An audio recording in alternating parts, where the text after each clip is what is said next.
I read an interesting article that was excerpted from a book called The Good Job Strategy by Zeynep Ton.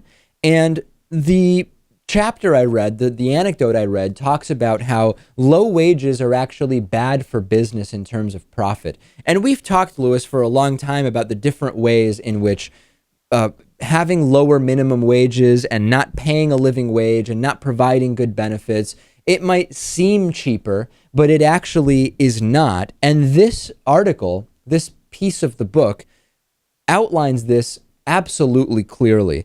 And it tells a story of how low wages in the long run don't really save businesses money. They cost money for many types of businesses. And some people would argue for all types of businesses. And here's how.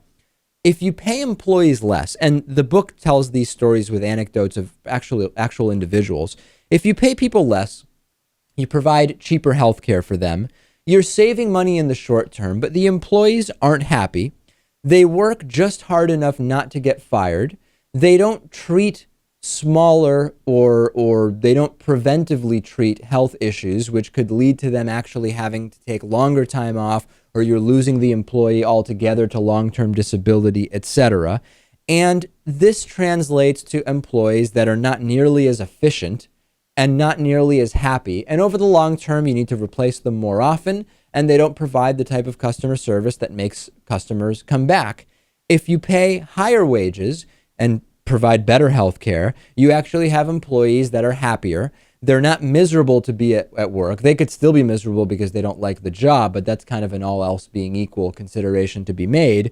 You have lower turnover, you make more per customer, and it really shows how lower wages are bad for business. The fiscally conservative thing is to pay employees more, retain them longer, and have them be more valued both by you and by the customers. It's pretty logical, actually. Right. As an example, Whole Foods, the CEO is conservative, and they pay their employees very well, and they have a strong business. It's always growing.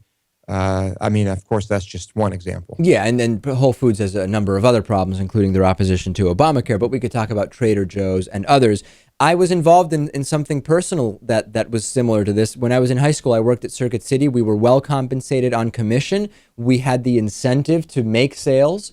Best Buy paid their employees at the time whatever the minimum wage was, $7, and we would always hear that they just don't really know anything over there. They don't really care to help me. There was absolutely no incentive. Circuit City said, we're spending too much. Let's go the Best Buy model. And after I left, they switched over to an hourly wage model, went out of business within a couple of years. The service completely fell apart, and it simply did not work well at all.